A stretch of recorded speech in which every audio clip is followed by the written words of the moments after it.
पूर्ण परमात्मा पाप कर्म दंड को भी काट सकता है। अभी तक जिस भी संत व महापुरुष से मिले, उन्होंने यही बताया कि पाप कर्म फल भोगने से ही समाप्त होगा। वो प्रभु कौन है जो पाप कर्म को काट देता है, वो काल के बंधन से छुड़वा देता है। उसका क्या नाम है, पूजा की विधि क्या है? कृपया अवश्य सुनिए जगत गुरु तत्वदर्शी संत रामपाल जी महाराज के अमृत वचन। अब आपको दिखाते हैं श्रीमद् भगवद गीता। ये एक अनमोल ग्रंथ है। ये चारों वेदों का इसके अंदर सारांश है और इसके अंदर बहुत ही सिस्टेमेटिकली ज्ञान दिया हुआ है, तरतीब वाइज दिया हुआ ज्ञान है। लेकिन हमारे धर्मगुरु हमारे अध्यात्म मार्ग के इन ग्रंथों को, आध्यात्मिक ग्रंथों को, सदग्रंथों को समझ नहीं सके, जिस कारण से ये हमें लोक वेद सुनाते रहे। लोक वेद का अर्थ होता है दंत कथा, अक्षेत्रीय ज्ञान। लोक वेद, अक्षेत्रीय ज्ञान, दंत कथा, सुना सुनाया ज्ञान एक दूसरे से जो सत्य ना हो, उसको लोक वेद कहते। कबीर परमेश्वर जी कहते हैं, पीछे लग गया जाऊं था मैं लोक वेद के साथ, और रास्ते में सतगुरु मिल गए, दीपक दे दिया हाथ। जैसे परमात्मा हमारे को समझाने के लिए अपने ऊपर ही वो सब उदाहरण कोड करते हैं, एग्जाम्पल कोड करते हैं, उदाहरण लगाते हैं।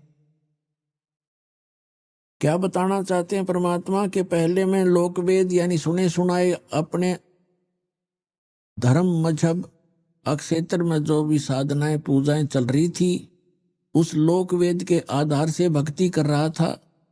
फिर सतगुरु मिल गए जिसने तत्व ज्ञान रूपी टॉर्च दीपक हमें दे दिया। अब उस तत्व ज्ञान रूपी टॉर्च यानी दीपक की रोशनी में अब हम भटक नहीं सकते, हम सीधे रास्ते चलेंगे जो मालिक ने बताया है। तो जैसे ये दास पहले श्री कृष्ण, श्री विष्णु, श्री रामचंद्र जी और शंकर भगवान का पुजारी था, हनुमान जी का पुजारी था, यानी सभी साजली पूजा हम करते ही थे। सभी हिंदू जो भी देव किसी ने बता दिया इससे बहुत लाभ होता है, उसी की उपासना प्रारंभ कर दिया करते थे। तो ये था लोकवेद।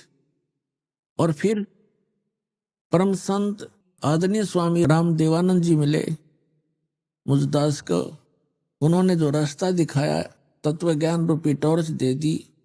तो उस टॉर्च की रोशनी में दास फिर उस लोकवेद को त्याग कर और यथार्थ मार्ग ग्रहण कर लिया। अब जैसे आज प्रसंग जो चला है कि जो साधनाएं हम किया करते थे और उन्हीं साधनाओं को हमारे दूसरे कुल के लोग भी करते थे,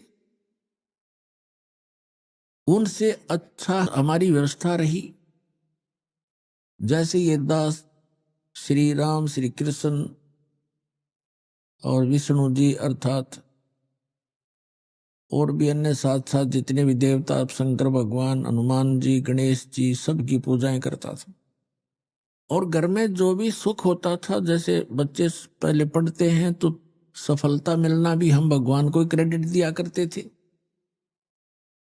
फिर बच्चे संतान हुई, लड़के लड़की हुई, तो भी हम भगवान को इस क्रेडिट देते थे कि जो साधना हम कर रहे हैं, शायद हम सोच रहे थे इन्हीं से हमें सब कुछ प्राप्त हो रहा है।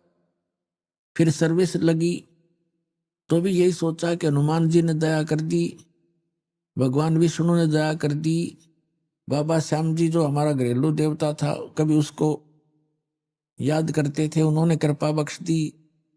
और कभी विष्णु जी को, कभी शंकर जी को, इन सभी को क्रेडिट दिया करते थे कि इन्होंने बड़ी रजा बख्श दी।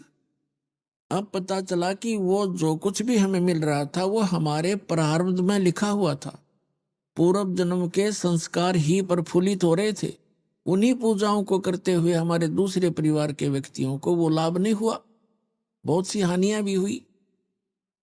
तो अब पता चला कि जो साधना हम कर रहे थे जिन देवताओं की, वो हमें ना हानि कर सकते हैं ना कोई लाभ पहुंचा सकते। वो केवल हमें वर्क डन ही दे सकते हैं, जैसा कर्म करेंगे वैसा ही देंगे। पूर्व जन्म का किया हुआ जो संचित कर्म होते हैं उनमें से एवरेज में निकाले जाते हैं पुण्य और पाप, उससे एक जीवन बना दिया जाता है जिसको प्रारब्ध कहते हैं, किस्मत कहते हैं। तो जब तक हम पूर्ण परमात्मा की साधना सत साधना नहीं करते तब तक हम केवल अपना प्रारब्ध ही भोग रहे होते हैं, अपने किस्मत को से ही प्राप्त कर रहे होते हैं। और जब हम पूर्ण परमात्मा की शरण में आते हैं, पूर्ण संत मिल जाते हैं, सत साधना मिल जाती है, तो फिर हम उससे हटकर लाभ लेते हैं। जैसे पहले वाली साधना इन अन्य देव भगवानों की पूजाओं से, जैसे ब्रह्मा विष्णु महेश जी और ब्रह्म तथा परब्रह्म सरपुरुष जिसे कहा है अक्षर पुरुष, इनकी भक्ति करने वालों को केवल किया हुआ कर्म ही मिलेगा।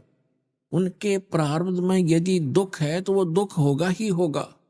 किसी का पुत्र मरना है तो मरेगा ही मरेगा, किसी की टांग कटनी है तो कटेगा ही कटेगी। उसे आपके प्रारब्ध में परिवर्तन नहीं हो सकता। हाँ, अशुभ और अशुभ दोनों डिपॉजिट होते चले जाएंगे, वो आपके संचित कर्मों में जुड़ जाएंगे।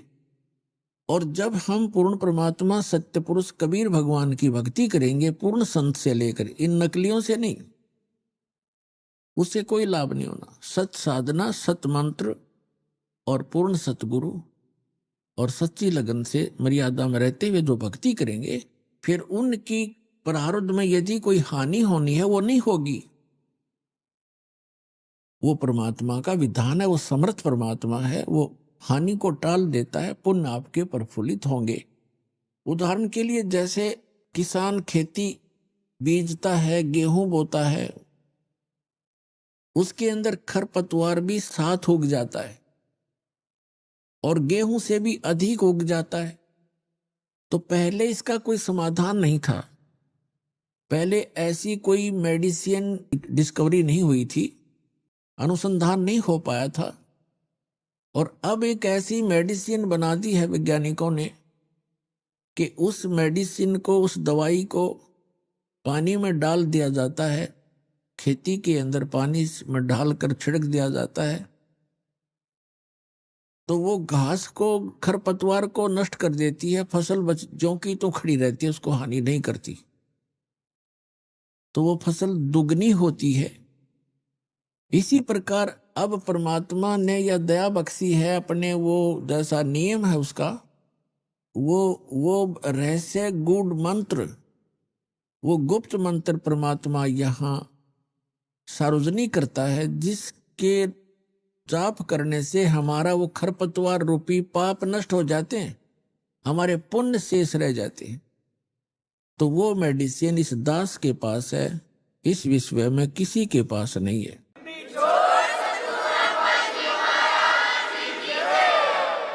तो अब आपको दिखाते हैं कि श्री ब्रह्मा, श्री विष्णु, श्री शिव जी के विषय में हमारी गीता जी क्या बताती है, इनकी साधना करने वालों को क्या संज्ञा दी है।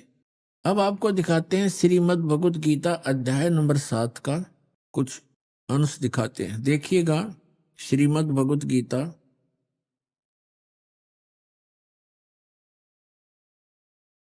जयदयाल गोविंद का इसके अनुवादक हैं, गीता प्रेस गोरखपुर से ये प्रकाशित है।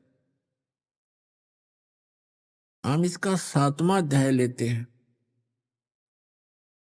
ये है 7वां अध्याय, 7वां अध्याय श्रीमद् भगवत गीता का। इसके प्रथम मंत्र में क्या कहा है कि हे पार्थ, अनन्य प्रेम से मुझ में आसक्त चित्त तथा अनन्य भाव से मेरे प्राण होकर योग में लगा हुआ तू जिस प्रकार से संपूर्ण विभूति, बल, ऐश्वर्य आदि गुणों से युक्त सबके आत्म रूप, ये वैसे समग्र है, समग्र माने सारे, सब प्रकार से मुझको संशय रहित जानेगा, उसको सुन। अब क्या बताया है, दूसरे मंत्र में कहा है 7वें अध्याय के मैं तेरे लिए इस विज्ञान से ही तत्व ज्ञान को संपूर्णता कहूंगा, जिसको जानकर संसार में फिर कुछ भी जानने योग्य शेष नहीं रह जाता। अब गीता ज्ञान दाता कह रहा है कि अर्जुन, मैं अब तुझे ऐसा ज्ञान बताने जा रहा हूं, इसको जानने के बाद फिर संसार में कुछ भी जानना शेष नहीं रहेगा। अपने आत्माओं देखना। और इस पवित्र गीता को हम शिरोधार्य मानते थे, पढ़ते भी थे, डेली पाठ भी किया करते थे, लेकिन कहते हैं गुरु बिन काहू न पाया ज्ञान, जो थो था बुझ छड़े मूड किसाना। गुरु बिन वेद पढ़े जो प्राणी, समझे न सार रहे अज्ञानी। गुरु के बिना वेदों के अर्थों गूढ़ अंशों का समझना बड़ा कठिन है, और उसके ना समझे बिना हम अज्ञानी ही रहे। हमारे जितने भी ऋषि सतयुग से लेकर आज तक के ऋषि महर्षि, ये सब अज्ञानी थे। अपने आत्मा, ये दास के जो वचन हैं ये कड़वे अवश्य लगेंगे एक बार, लेकिन बाद में इतने मीठे हो जाएंगे, इनके अतिरिक्त आपको कोई और बोल वचन सुहावेगा नहीं, अच्छा नहीं लगेगा। कि सतयुग से लेकर आज तक के ऋषि महर्षियों को ज्ञान नहीं था, बिल्कुल ज्ञान नहीं था, अज्ञानी थे वे। अपने आत्मा को थोड़ी सी झलक दिखा दूं, नहीं तो कोई पहली बार सुनेगा भक्त, क्योंकि ये सीडी वगैरह बनती हैं, भक्त अपने मित्रों को देते हैं, तो उनका ये हजम होगी नहीं ये बात कि सतयुग से लेकर आज तक के इन ऋषि महर्षि ब्राह्मणों को कति ज्ञान नहीं था भक्ति का। इनको छोड़ ब्रह्मा विष्णु महेश को ज्ञान नहीं था, बताओ। तो ये वचन जो दास के हैं, ये तो आज सभ्य समाज, शिक्षित समाज हो गया, इसलिए स्वीकार्य हो गए। और ये वचन परमात्मा 600 वर्ष पहले कहा करते कबीर जी, तो उस समय तो पत्थर खान की बात थी, डले लग गए। और है ये सारी सच्ची, पूरी कंप्लीट सत्य है, हमारे सदग्रंथ प्रमाणित करते हैं। इससे पहले मैं थोड़ा सा श्री देवी भागवत के कुछ उल्लेख आपके रूबरू करता हूं, जिससे आपको पता चलेगा कि न तो सतयुग से लेकर आज तक के ऋषि महर्षियों को ज्ञान था, और न ब्रह्मा विष्णु महेश को ज्ञान था अध्यात्म मार्ग का। तो और को होगा किसको? केवल परमात्मा स्वयं आते हैं, अपने द्वारा रची हुई सृष्टि को यथार्थ रूप में वही बताते हैं। और यथार्थ भक्ति मार्ग और पूर्ण परमात्मा वो स्वयं होते ही है, वो स्वयं ही यथार्थ भक्ति मार्ग बताते हैं, यथार्थ ज्ञान, तत्व ज्ञान वही बताते हैं। अब देखिएगा श्रीमद् देवी भागवत, सतीतर मोटा टाइप, गीता प्रेस गोरखपुर से प्रकाशित। इसके कौन है संपादक, कौन है इसके? देखिएगा, हनुमान प्रसाद पोदार, चिमनलाल गोस्वामी, और ये प्रकाशक है इसके। इसके 414 पृष्ठ पर आपको ले चलते हैं। छठा स्कंद, ये छठा स्कंद संक्षिप्त देवी भागवत 414 पृष्ठ पे। जन्मे जय ने पूछा महाभाग, किस युग में कैसा धर्म का स्वरूप है? इस संपूर्ण विषय को विशेष रूप से बताने की कृपा कीजिए। व्यास जी बोले, व्यास जी बता रहे हैं जन्मे जय को, राजन यह निश्चय है कि सतयुग में ब्राह्मण वेद के पूर्ण विद्वान थे। उनके द्वारा निरंतर भगवती जगदम्बा की आराधना यानी पूजा होती थी। भगवती का दर्शन करने के लिए उनका मन सदा ललायित रहता था। प्रत्येक गांव में शक्ति मंदिर का उद्घाटन हो, दुर्गा का मंदिर बने, इस विषय की उनके मन में बड़ी उत्सुकता थी। और यहां और देख लें साथ में थोड़ी सी इनकी झलक है। धर्म की यही स्थिति त्रेता में रही, परंतु कुछ ह्रास हो गया था। सतयुग की जो सतीथि थी वह द्वापर में विशेष रूप से कम हो गई। राजन, उन प्राचीन युगों में जो राक्षस समझे जाते थे वे कली माने कलयुग में ब्राह्मण माने जाते। दास नहीं कह रहा, ये अपना इतिहास कह रहा है।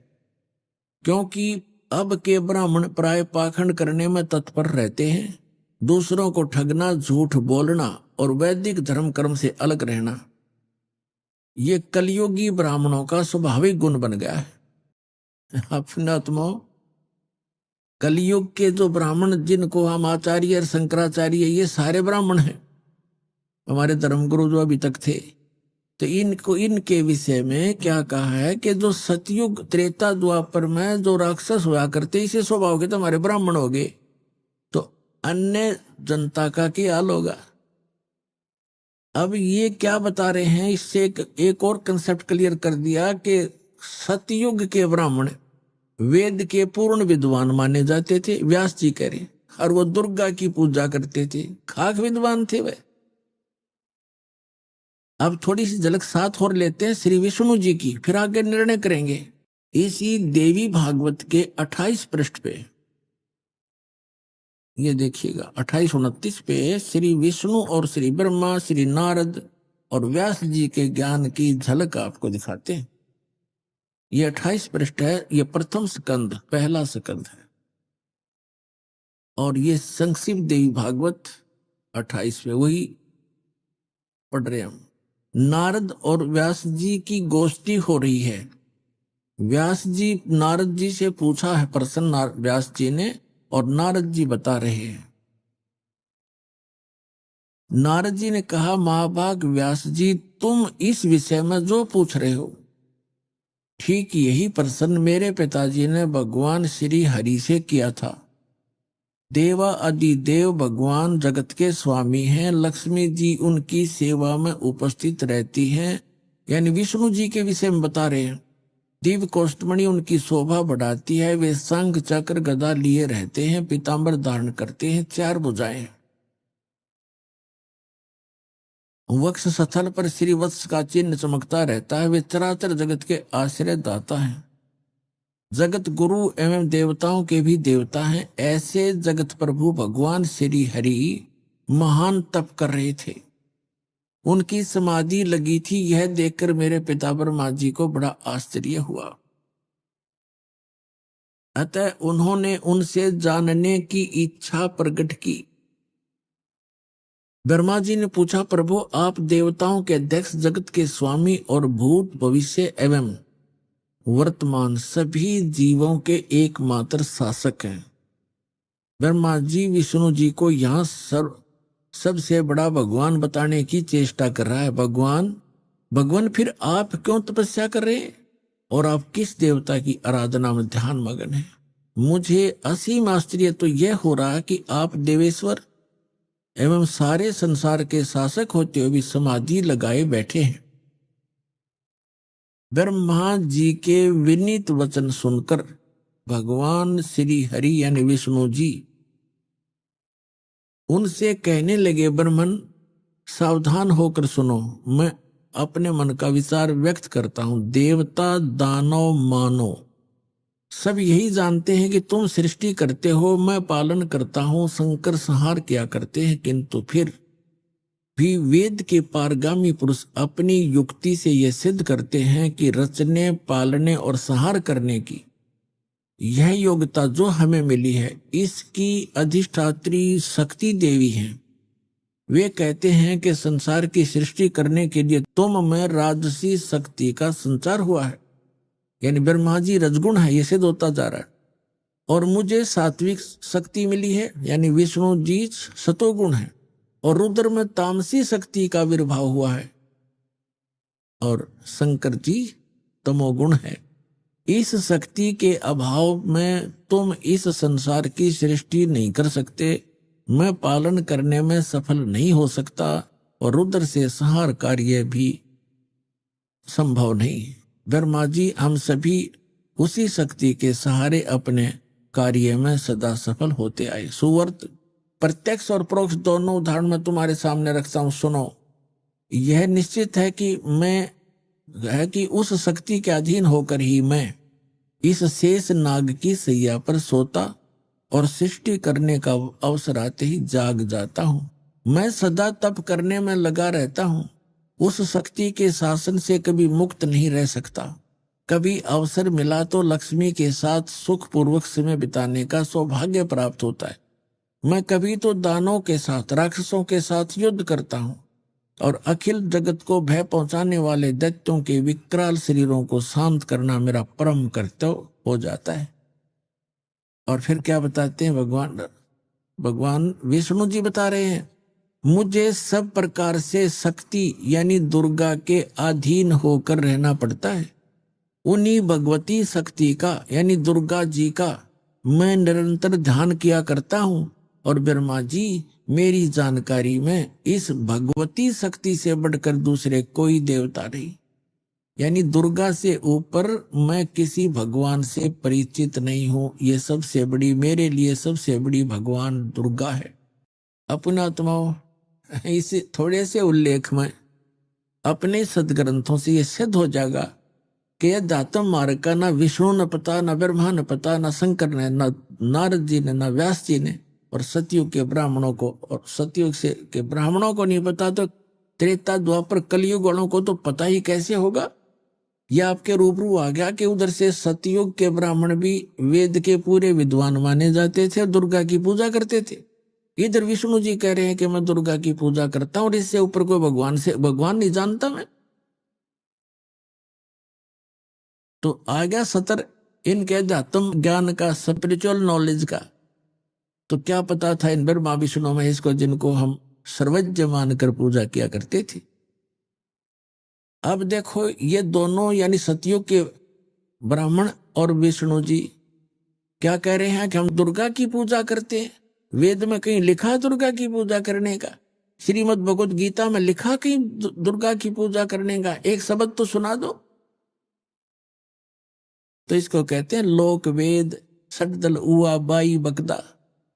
अब दुर्गा जी क्या कहती है आपको दिखाते हैं 562 पृष्ठ पर, 7वां स्कंद और संक्षिप्त देवी भागवत 562 पृष्ठ पे। देवी के द्वारा हिमालय को ज्ञानो उपदेश और ब्रह्म स्वरूप का वर्णन। अब श्री देवी जी कहने लगी, पर्वतराज, अब दुर्गा जी पहले तो अपने विषय में बताती है, फिर कहती है नहीं, उस ब्रह्म का क्या स्वरूप है यह बतलाया जाता है, जो प्रकाश स्वरूप सबके अत्यंत समीप में स्थित, हृदय रूप गुहा में स्थित होने के कारण गुहाचर नाम से प्रसिद्ध और महान पद अर्थात परम प्राप्य है। यहां फिर आ गया, वह समस्त प्रजा के ज्ञान से परे है, अर्थात किसी की बुद्धि में आने वाला नहीं है, ऐसा तुम जानो। जो परम प्रकाश रूप है, जो सूक्ष्म से भी अत्यंत सूक्ष्म है, जिसमें संपूर्ण लोक और उन लोकों में निवास करने वाले प्राणी स्थित हैं, वही यह अक्षर ब्रह्म है। वही सबके प्राण है, वही सबकी वाणी है और वही सबके मन है। वह यह परम सत्य अमृत अविनाशी तत्व है। सौम्य, उस वेदने योग्य लक्ष्य का तुम वेदन करो, मन लगाकर उसमें तन्मय हो जाओ। सौम्य, उपनिषद में कथित महान अस्त्र रूप धनुष लेकर उस पर उपासना द्वारा तीक्ष्ण किया हुआ बाण संधान करो और फिर भावानुगत चित्त के द्वारा उस बाण को खींचकर उस अक्षर रूप ब्रह्म को लक्ष्य बनाकर वेदन करो। प्रणव माने ओम, धनुष है, जीवात्मा बाण है और ब्रह्म को उसका लक्ष्य कहा जाता है। अब यहां देखिए, उस एकमात्र परमात्मा को ही जाने, दूसरी सब बातों को छोड़ दो। अब दुर्गा क्या कह रही है कि केवल एक ब्रह्म की पूजा करो, मेरी पूजा भी छोड़ दो। क्या कह रही है दुर्गा जी कि उस केवल एक ब्रह्म की पूजा करो, उसका ओम नाम है और उसको ब्रह्म की साधना जीवात्मा करे। अपनी साधना भी कह रही है, मेरी भी पूजा मत करो, एकमात्र उसी की साधना करो। ये देखो, उस एकमात्र परमात्मा को ही जाने, दूसरी सब बातों को छोड़ दे। यही अमृत रूप परमात्मा के पास पहुंचाने वाला पुल है। संसार समुद्र से पार होकर अमृत स्वरूप परमात्मा को प्राप्त कराने का यही सुलभ साधन है। इस आत्मा का परमात्मा का को ओम के जप के साथ ध्यान करो।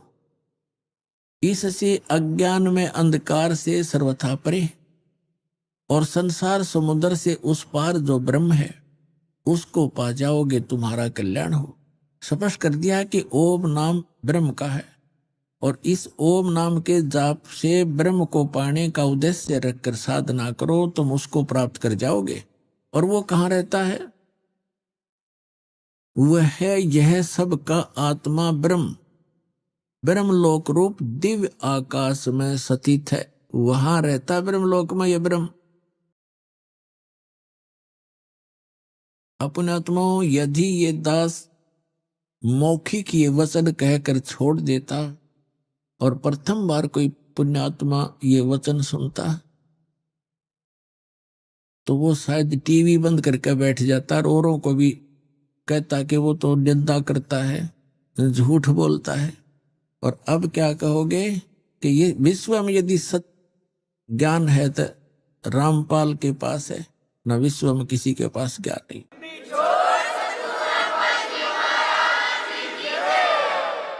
अब हम आते हैं श्रीमद् भगवत गीता अध्याय नंबर 7 पर। इसके अंदर एक बहुत ही निर्णायक ज्ञान है, बहुत ही निर्णायक ज्ञान है, लेकिन हम समझ नहीं सके इन सत्ग्रंथों को, जिस कारण से हमें बहुत हानि हुई, जिसकी पूर्ति अब हो पाएगी। अब देखिएगा श्रीमद् भगवत गीता, गीता प्रेस गोरखपुर से प्रकाशित है। जयदाल गोविंद का इसके अनुवादक हैं। ये है 7वां अध्याय। हमने ये पढ़ लिया पहले, फिर पढ़ लेते हैं। प्रथम मंत्र में क्या कहा है कि गीता ज्ञानदाता कहता है, हे पार्थ, अनन्य मन से मुझ में आसक्त चित्त अर्थात अनन्य भाव से मेरे प्राण होकर योग में लगा हुआ, जिस प्रकार से तू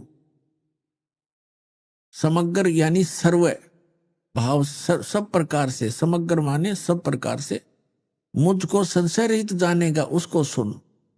अब दूसरे में 7वें अध्याय का श्रीमद् भगवत गीता का दूसरा मंत्र पढ़ते हैं। मैं तेरे लिए इस विज्ञान सहित तत्व ज्ञान को संपूर्णता कहूंगा, जिसको जानकर संसार में फिर कुछ भी जानने योग्य शेष नहीं रह जाता। अब तीसरे मंत्र में कहा कि हजारों मनुष्यों में कोई एक मेरी प्राप्ति के लिए यत्न करता है। यत्न करने वाले योगियों में भी कई एक मेरे प्राण होकर मुझको तत्व से अर्थात यथार्थ रूप से जानता है। चौथे में कहा है, ये पृथ्वी जल अग्नि वायु आकाश मन बुद्धि और अहंकार भी इस प्रकार यह 8 प्रकार से विभाजित मेरी प्रकृति है। यह 8 प्रकार के भेद वाली तो अपरा मेरी जड़ प्रकृति है।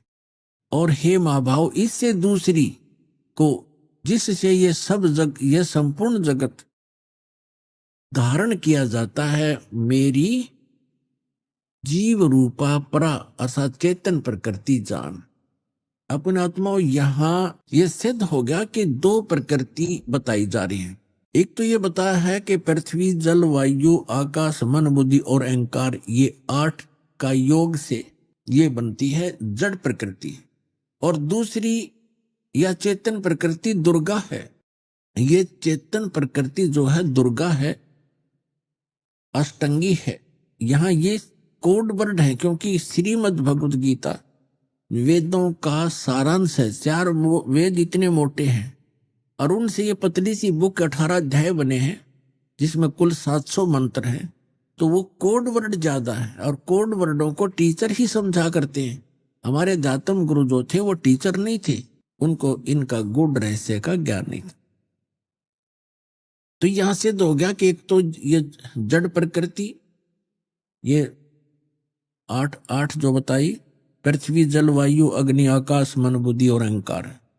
और दूसरी चेतन ये दुर्गा है। अभी स्पष्ट करेंगे आपके सामने दुर्गा को प्रकृति भी कहते हैं।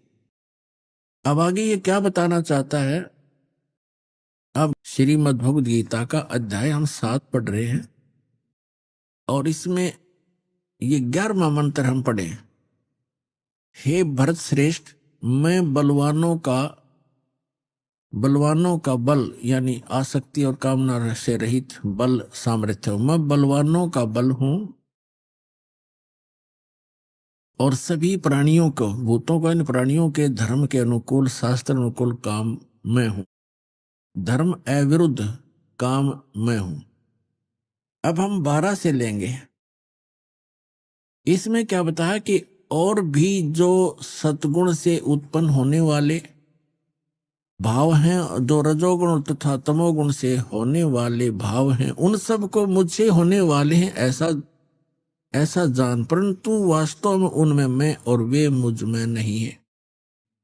अब यहाँ क्या प्रसंग है, ये श्रीमद् भगवद गीता में गीता ज्ञान दाता कौन है? ये श्री ब्रह्मा विष्णु महेश जी के पिताजी हैं, जो श्रीमद् भगवद गीता को बोल रहे हैं श्री कृष्ण में प्रवेश करके। अब यहाँ पर थोड़ा सा ये कंसेप्ट और क्लियर करना पड़ेगा कि श्रीमद् भगवद गीता का ज्ञान किसने दिया, क्योंकि श्रीमद् भगवद गीता को समझने के लिए ये जानना अनिवार्य है कि श्रीमद् भगवद गीता का ज्ञान श्री कृष्ण नहीं बोल रहा। श्री कृष्ण के अंदर प्रवेश करके ये ब्रह्म बोल रहा है, सरपुरुष बोल रहा है, ये काल बोल रहा है। यहाँ थोड़ा सा हिंट देंगे ताकि श्रीमद् भगवद गीता आपके बहुत आसानी से समझ में आएगी। अब आपको दिखाते हैं कि जब महाभारत का युद्ध समाप्त हो चुका और युधिष्ठिर जी को राजगद्दी प्राप्त होगी, तो श्री कृष्ण ने कहा पांडवों से कि अब मैं द्वारका जाना चाहता हूं। तब अर्जुन ने कहा कि भगवान, आप जी ने जो युद्ध के समय मुझे ज्ञान सुनाया था, श्रीमद् भगवद गीता जिसको कहते हैं, वो बुद्धि के दोष से मैं भूल गया। उसी ज्ञान को प्रभु एज इट इज सुनाना, फिर से सुनाना, हमें एक सत्संग करके जाना, ताकि हम आपके द्वारा दिए गए वचनों के आधार से हम अपना आगे राज्य भी करें और जीवन भी सफल करें। तो उसके विषय में आपको दिखाते हैं।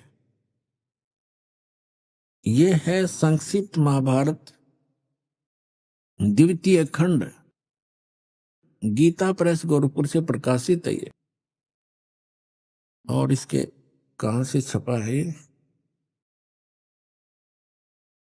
इसके अनुवादक भी वही हैं, द्वितीय खंड संपादक तथा संशोधक जयदयाल गोविंद का, और ये यहां से छपी है। अब हम इसके आपको 667 पृष्ठ पर ले चलते हैं। ये है 667 पृष्ठ, और यहां से हम शुरू करते हैं। अश्वमेधिक पर्व।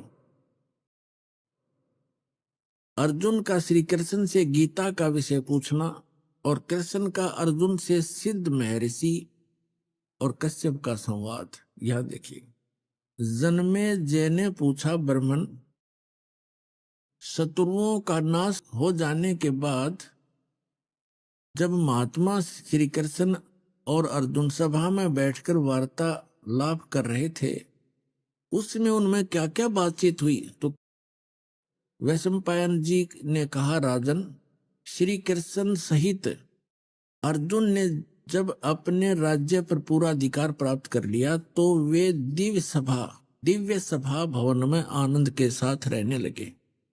एक दिन सज्जनों से घिरे हुए वे दोनों मित्र स्वेच्छा से घूमते घूमते सभा मंडप के ऐसे भाग में पहुंचे जो स्वर्ग के समान सुंदर था।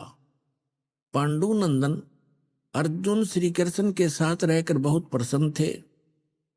उन्होंने एक बार उस रमणीय सभा की ओर दृष्टि डालकर भगवान से ये वचन कहा, देवकी नंदन, जब युद्ध का अवसर उपस्थित था उसमें मुझे आपके माध्यम का ज्ञान और ईश्वरीय स्वरूप का दर्शन हुआ था।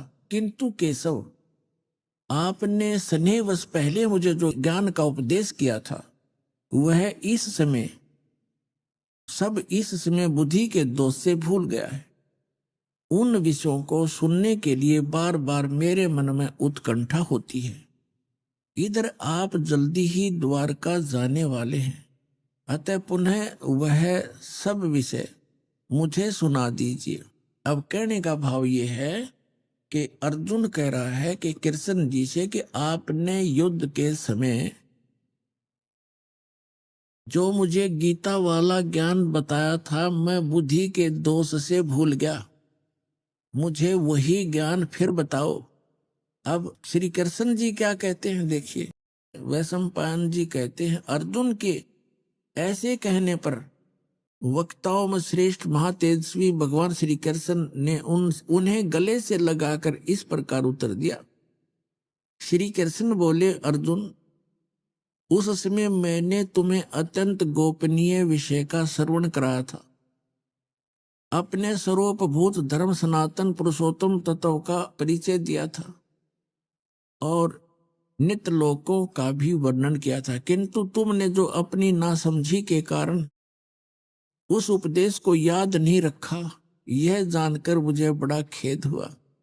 इन बातों को अब पूरा पूरा समझ होना संभव नहीं जान पड़ता। श्री कृष्ण जी के बोल हैं, ये सुन जानते पढ़ियो। पांडुनंदन, निश्चय तुम बड़े श्रद्धाहीन हो, तुम्हारी बुद्धि अच्छी नहीं जान पड़ती। अब मेरे लिए उस उपदेश को ज्यों का त्यों दोहरा देना कठिन है, क्योंकि उस समय योग युक्त होकर मैंने परमात्म तत्व का वर्णन किया था। पुण्यात्माओं, ये भी एक विचलित आत्मा होती है। अब देखो, जैसे दास सत्संग कर रहा है और प्रथम बार कोई श्रोता इसको सुन रहा है, आज के सत्संग को मुश्किल से वो 60% याद रख सकता है, मुश्किल से। और फिर 1 हफ्ता 10 दिन के बाद, महीने 2 महीने के बाद वो मुझे मिले और मुझसे कहे, जी वो सत्संग आपने किया था वो फिर से सुनाना, तो मैं तुरंत सुना दूंगा। यदि मैं अपने होश हवास में बोल रहा हूं और मैं ये कहूं कि तेरी बुद्धि अच्छी नहीं है, तू श्रद्धाहीन व्यक्ति है, तूने वो सत्संग याद क्यों नहीं रखा, और मैं ये कहूं मुझे तो अब याद नहीं, कोई बात हुई या? इसे सिद्ध है कि श्री कृष्ण नहीं बोल रहा था गीता का ज्ञान, उसके अंदर वो काल बोल रहा था प्रवेश करके। अब उसको कुछ भी याद नहीं। फिर कहता उससे मैंने योग युक्त होकर के वो ज्ञान बोला था। योग युक्त का अर्थ होता है परमात्मा से कनेक्ट हो जाना।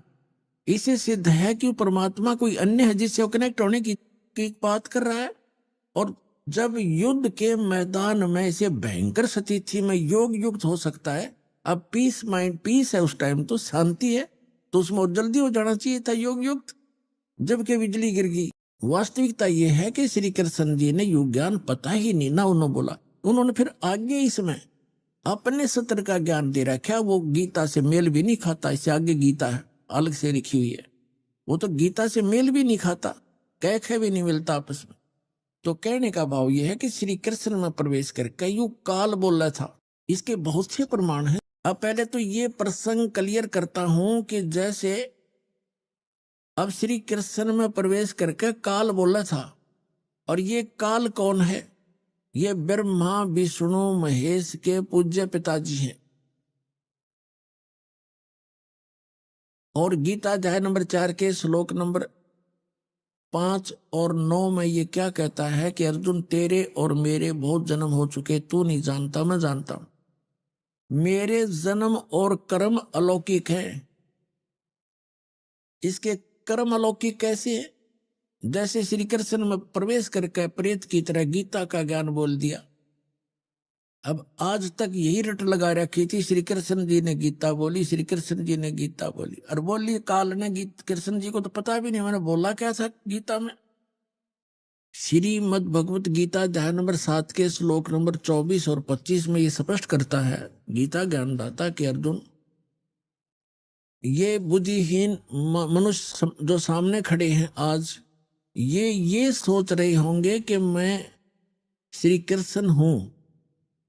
ये मुझ अव्यक्त को व्यक्तिम आपनम मनन्ते अबुझा। मुझ अव्यक्त को, व्यक्त माने गुप्त रहता हूं, मैं अपनी योग माया से छुपा रहता हूं, कभी किसी के सामने नहीं आता। और श्री कृष्ण जी तो सामने खड़े थे। श्री कृष्ण होते ये वचन कहते तो सामने खड़े थे, वो छुपे का। तो ये कहता मैंने प्रतिज्ञा, मेरी ये अटल प्रतिज्ञा है तो ये घटिया, पर मैं ये मेरी अटल प्रतिज्ञा, अविनाशी प्रतिज्ञा है, मैं कभी किसी के सामने नहीं आता। तो ये क्या करते रहे, जैसे आपने आपको बहुत बार दिखा है श्री शिव महापुराण के अंदर, वो रुद्र संहिता के अंदर आता है। एक बार ब्रह्मा और विष्णु का इस बात पर युद्ध हो गया। ब्रह्मा जी कहते हैं मैं सारी सृष्टि का रचनहार हूं और आपकी भी उत्पत्ति मेरे से हुई है, विष्णु जी को कहते। और विष्णु जी कहते हैं कि आप मेरी नाभि कमल से उत्पन्न हुए हो, मैं सबका, सारी सृष्टि का रचने वाला मैं हूं, सबका पिता हूं, तो मेरा पुत्र है। ब्रह्मा जी कहते विष्णु जी को तू मेरा पुत्र है। अब इनको ये भ्रम कैसे हुआ? इनको ये भ्रम ऐसे होता है जैसे ऋषि लोगों ने समाधिस्थ होने की चेष्टाएं की और इसने प्रतिज्ञा कर रखी है मैं कभी अपने ओरिजिनल रूप में दिखाई नहीं दूंगा, किसी को दर्शन नहीं दूं।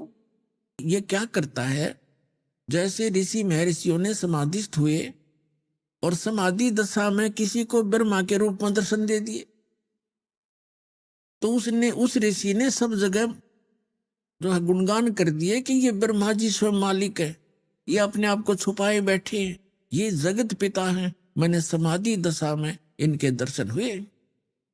इस बात से ब्रह्मा जी फूल गए, 10 20 50 ने ऐसे कह दिया और किसी को विष्णु जी के रूप में दर्शन दे दिए। तो उसने कहा कि विष्णु जी यही पूर्ण परमात्मा है, मैंने समाधि दशा में इनके दर्शन हुए, ये अपने आप को छुपाए हुए, ये जगत के मालिक हैं, जगत के रचने वाले हैं, ये सारा समर्थ है। तो उससे विष्णु जी को भ्रम हो गया कि मैं ही रचने वाला हूं, सारे मुझे ही कहने लग रहे।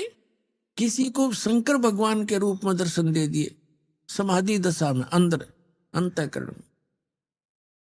तो उसने बता दिया कि शंकर भगवान जो ये बैठे तमोगुण, यही सर्वशक्तिमान है, कालज्ञ मृत्युंजय सर्वज्ञ, सारी सृष्टि के रचना।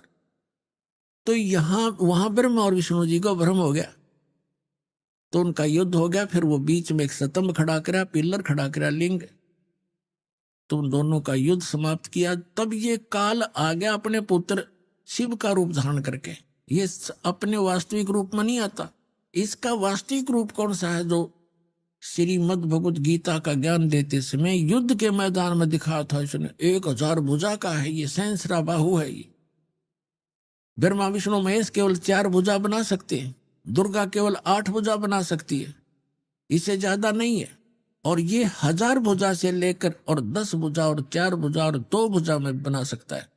तो ये ऐसे अपना वास्तविक रूप इसका वो 1000 भुजा, वो काल रूप है, वो इसका वास्तविक रूप है।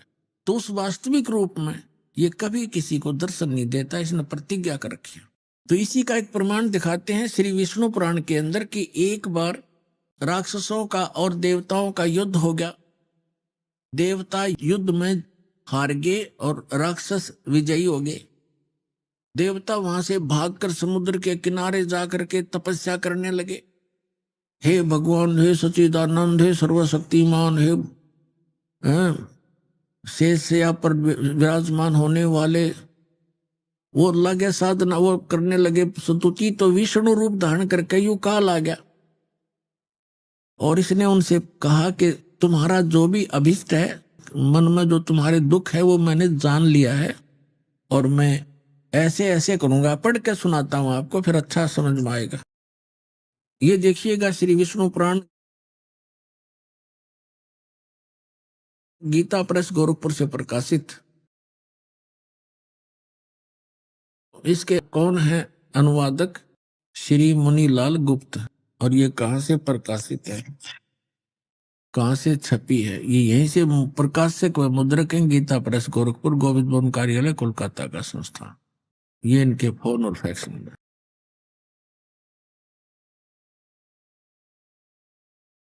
ये है चतुर्थ हंस और ये 233 पृष्ठ पे हम यहां पढ़ेंगे। पुरंजय का भी एक दूसरा नाम पड़ा। यहां लिखा कि पूर्व काल में त्रेता युग में एक बार अति भीषण देव असुर संग्राम हुआ। देवताओं और राक्षसों का युद्ध हुआ। उसमें महाबलवान दैत्य गण से पराजित हुए देवताओं ने भगवान विष्णु की आराधना की। तब आदि अनंत शून्य अशेष जगत प्रतिपालक श्री नारायण ने देवताओं को प्रसन्न होकर कहा, आप लोगों का जो कुछ अभिष्ट है वह मैंने जान लिया है। उसके विषय में यह बात सुनिए। राज ऋषि ससाद का जो पुरंजय नामक पुत्र है, उस अक्षत्रिय श्रेष्ठ के शरीर में मैं अंश मात्र से अवतीर्ण होकर, यानी कुछ समय के लिए उसमें प्रवेश करूंगा, इस पुरंजय के शरीर में उस होकर उन संपूर्ण दैत्यों का नाश करूंगा। तुम लोग पुरंजय को दैत्यों के वध के लिए तैयार करो। अब इसके कहता है मेरे कर्म अलौकिक हैं। ये कर्म अलौकिक क्यों हैं कि पुरंजय के अंदर जो पुरंजय को खड़ा कर लिया, असुर और देवता आमने सामने युद्ध के लिए खड़े हो गए, और यूं काल जो है पुरंजय के शरीर में प्रवेश कर गया और वह राक्षसों को मार डाला। अब और दिखाता हूं 243 पृष्ठ पे। ये है चतुर्थ अंश ही चल रहा है, श्री विष्णु पुराण चतुर्थ अंश ही चल रहा है। अध्याय 3 का श्री विष्णु पुराण 242 पृष्ठ पे तीसरा अध्याय। यह पूर्व काल में रसातल में मोने नामक 6 करोड़ गंधर्व रहते थे। उन्होंने समस्त नाग कुल के प्रधान रतन और अधिकार छीन लिए थे। गंधर्वों के पराक्रम से अपमानित उन नागेश्वरों द्वारा स्तुति किए जाने पर उसके स्मरण करने से जिनकी विकसित कमल सदृश आंखें खुल गई हैं, निंद्रा के अंत में जागे हुए उन जलशाही भगवान सर्वदेवेश्वर को प्रणाम कर उनसे नागगण ने कहा, भगवान, इन गंधर्वों से उत्पन्न हुआ हमारा भय किस प्रकार शांत हो। तब आदि अनंत भगवान पुरुषोत्तम ने कहा, यु काल आ गया विष्णु रूप धारण करके, योनासव के पुत्र मानधाता का जो प्रकुत्स नामक पुत्र है, उसमें प्रविष्ट होकर मैं उन संपूर्ण दुष्ट गंधर्वों का नाश कर दूंगा। यानी पुरकुत्स में प्रविष्ट करके उसमें प्रवेश होकर भूत की तरह बढ़कर प्रेत की तरह प्रवेश होकर के मैं संपूर्ण गंधर्वों का नाश कर दूंगा। इति सिद्धम के ये काल ऐसे अलौकिक कर्म करता है। इसी प्रकार इसने श्री कृष्ण में प्रवेश करके गीता जी का ज्ञान बोला है। समझदार को संकेत पर्याप्त है। अब दास आपको सुनाने जा रहा है कि गीता ज्ञान दाता 7वें अध्याय के 12वें श्लोक में कहता है कि जो कुछ भी रजोगुण से उत्पन्न होने वाला भाव है, यानी सृष्टि जिससे होती है, रजोगुण के प्रभाव से प्रत्येक प्राणी इतना प्रेरित होता है कि संतानों उत्पत्ति करता है। और सतोगुण से होने वाला भाव है, यानी सतोगुण से एक दूसरे में प्रेम मोह ममता, उससे मोह जागृत होता है, ममता बनती है एक दूसरे। और तीसरे से संहार क्रोध तमोगुण, जो तमोगुण से होने वाला यानी शिवजी से होने वाला जो भाव है वो संहार है। ये तीनों जो कुछ भी हो रहा है उसका निमित्त कारण मैं हूं, गीता ज्ञानदाता कहता है। ये काल है। आपको सृष्टि रचना में बहुत बार सुनाया है और कभी फिर सुनाएंगे। इसको एक श्राप लगा हुआ है इस ब्रह्म को, सरपुरुष को। 1,00,000 मानव शरीरधारी प्राणियों का यह नित्य आहार करता है। इसने एक ब्रह्मांड के अंतिम छोर में, इसका 21 ब्रह्मांड का लोक है, पूरा 21 ब्रह्मांड, इसके 21वें ब्रह्मांड के अंतिम छोर में इसने एक ऐसा स्थान बना रखा है जहां कोई नहीं जाकर देख सकता। एक तपस्या है, उसके ऊपर 1,00,000 मानव शरीरधारी प्राणी डेली वहां भूने जाते हैं। यह शरीर तो यहां रह जाता है, इसके अंदर एक सूक्ष्म शरीर है। उसके अंदर जो सारे जीवन में हम खाते हैं पीते हैं, जो भी व्यसन करते हैं, उसका सूक्ष्म अंश लिप्त हो जाता है और वहां इतनी गर्म है वो तपशिला, उसके ऊपर डालकर उसके अंदर से गंध निकाला जाता, जीव मरता नहीं, तो उसको ये खाता है। तो ये कहना चाह रहा है कि इनसे जो कुछ भी हो रहा है उसका निमित्त कारण मैं ही हूं, इनमें मैं नहीं और ये मुझ में नहीं, क्योंकि ये इनसे भिन्न रहता है।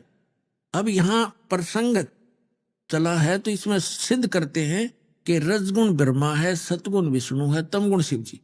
तब ये आगे प्रसंग चलेगा। अब देखिएगा शिव पुराण से सिद्ध करते हैं, ये देखिएगा।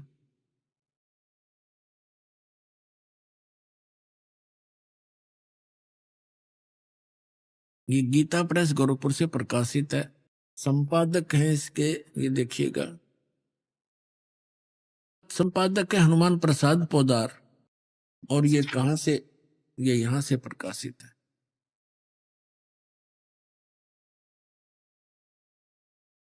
ये है रुद्र संहिता, रुद्र संहिता और संक्षिप्त शिव पुराण, पृष्ठ नंबर 110 पे, गीता प्रेस गोरखपुर से प्रकाशित, सचित्र मोटा टाइप।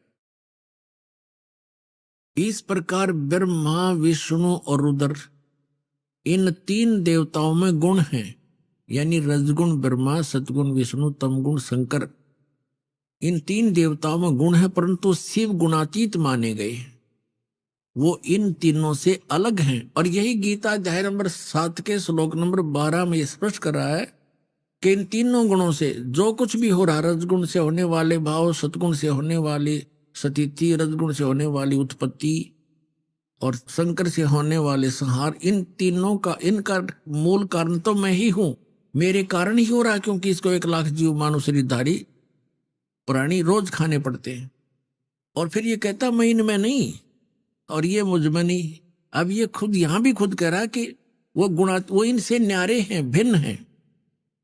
अब ये कंसेप्ट और क्लियर करना पड़ेगा। यहां एक और शंका उत्पन्न हो जाएगी कि ब्रह्मा विष्णु रुद्र, तो रुद्र अन्य भी है, एक जो 11 रुद्रों का सरदार है, वो रुद्र अलग है, और उन सभी रुद्रों का मुखिया ये शंकर भी है, तमोगुण शंकर, इसलिए इसको भी रुद्र कहते हैं, और 11 रुद्र अन्य भी है।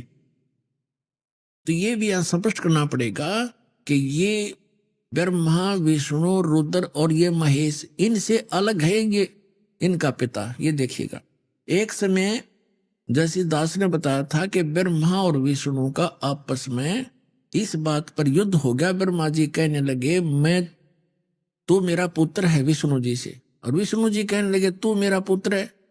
इन दोनों का झगड़ा हो गया, तो इनके बीच में एक लिंग खड़ा कर दिया, स्तंभ। आइए अब हम उन श्रद्धालुओं के अनुभव जानते हैं जो जगत गुरु तत्वदर्शी संत रामपाल जी महाराज जी से दीक्षा प्राप्त कर चुके हैं तथा उनके द्वारा बताए गए भक्ति मार्ग पर चल रहे हैं। नमस्कार जी। नमस्कार। क्या नाम है जी आपका? मेरा नाम निरुपम निशा साहू, मैं छत्तीसगढ़ से हूँ, दुर्ग जिला से। संत रामपाल जी महाराज से नाम दीक्षा आपने कब ली? संत रामपाल जी महाराज से मैंने दीक्षा 12 फरवरी 2013 में ली है। संत रामपाल जी महाराज से नाम दीक्षा लेने से पहले क्या आप कोई भक्ति साधना भी करती थी? जी, मैं दुर्गा माँ की भक्ति करती थी, हनुमान जी की भी भक्ति करती थी, और मैं 9 दिन उपवास करती थी भगत जी और सर जी। और मतलब मेरा ये कहना है कि मतलब मैं जैसे लोग खाना एक टाइम खाते, मैं एक टाइम खाना भी नहीं खाती थी। मैं मतलब जैसे बोलना चाहिए वो दूबी का रस है ना, वैसा इतना मतलब कठोर उपवास करती थी मैं, तो बहुत ज़्यादा भक्ति में थी। और क्या मेरे जो पापा हैं उनके द्वारा मैं अध्यात्म में जुड़ी थी, तो बचपन से ही मैंने बहुत भक्ति की। तो दुर्गा माँ की, हनुमान जी की, मतलब जो भी व्रत उपवास आते थे, बहुत मतलब मुझे रुचि था, बहुत रुझान था, तो बहुत भक्ति करती थी भगत जी मैं। जी, संत रामपाल जी महाराज की शरण में आप कैसे आई? संत रामपाल जी महाराज की शरण में हमारे हस्बैंड के दीजी जी हैं, उनके द्वारा हमें पता चला कि ऐसे संत रामपाल जी महाराज है जो कबीर परमात्मा की सच्चा ज्ञान बताते हैं, उनकी भक्ति बताते हैं, जिससे हमें मोक्ष प्राप्त होगा। तो वैसे हम संत रामपाल जी महाराज की शरण में आए। संत रामपाल जी महाराज की शरण में आने के बाद श्रद्धालु को बहुत सारे लाभ प्राप्त होते हैं, क्या आपके साथ भी कुछ ऐसा हुआ? जी भगत जी, बहुत लाभ हुए हैं। मालिक के लाभ तो हम पल पल अनुभव करते हैं, उनका मैं क्या व्याख्यान करूं, फिर भी मैं आपको बताऊंगी भगत जी। मेरा पोस्टिंग पीएससी के द्वारा रायगढ़ में हुआ था, जहाँ मतलब मैं अकेले मेरे छोटे बच्चे के साथ रहती थी, और मेरे हस्बैंड हैं वो मेरे इन लॉज और बड़े बेटे के साथ रहते थे।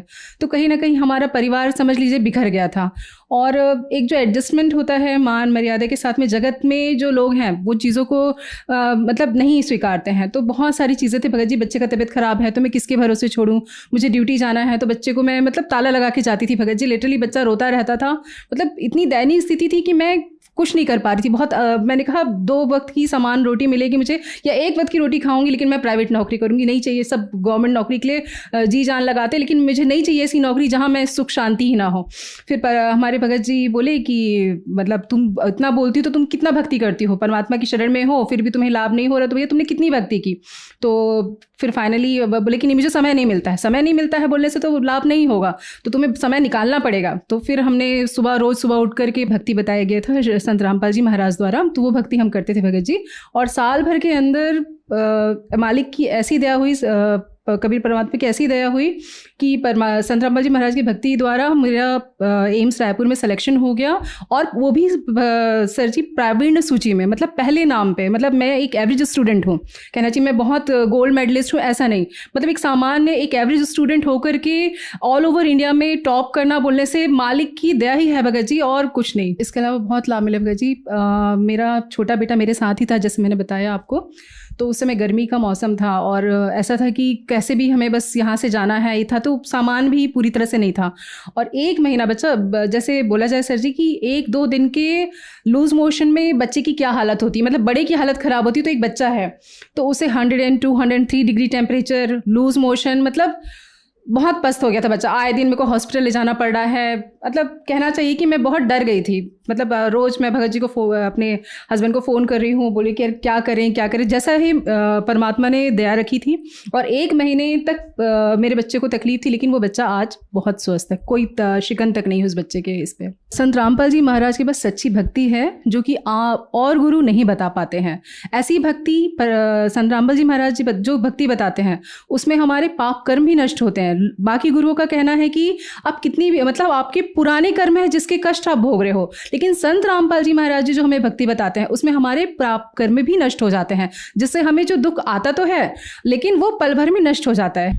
बहन जी, आप रायपुर एम्स में डॉक्टर हो, और जो दर्शक आज आपको देख रहे हैं टीवी पर, उनके लिए आप क्या कहना चाहेंगी? उत्तर दक्षिण पूरब पश्चिम फिरता दाने दाने नु, सर्वकला सदगुरु साहिब की हरि आए हरियाणे नु।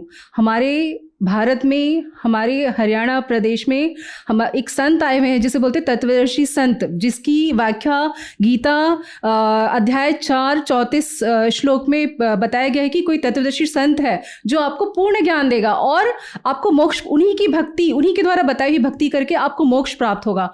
तो जिसके बारे में संत रामपाल जी महाराज सबको बता रहे हैं, और जिस पर आज पहले तो कोई विश्वास नहीं करता, आज उनके कई सारे जो शिष्य हैं वो उनकी शरण में आए हैं। तो इससे बड़ा उदाहरण क्या होगा लोगों के लिए। तो बस मैं ही कहना चाहूँगी कि परमात्मा हमारी धरती पर आ चुके हैं, उन्हें जानिए, उन्हें पहचानिए और सच्चे दिल से भक्ति करिए। परमात्मा सभी सुख देता है जो हम चाहते हैं, और वो वही देगा जो हमारे लिए अच्छा हो। संत रामपाल जी महाराज से नाम दीक्षा कैसे ली जा सकती है? संत रामपाल जी महाराज जी से दीक्षा बहुत आसानी से ली जा सकती है। संत रामपाल जी महाराज का सत्संग आता है चैनलों पे, जिसमें नीचे एक पीली पट्टी चलती है और वहाँ एक नंबर दिया रहता है। उस नंबर पे कॉल करके हम जो हमारे निकटतम जो जिला में क्या बोलना चाहिए आश्रम है, वहाँ जाकर हम नाम उपदेश ले सकते हैं। धन्यवाद जी। धन्यवाद।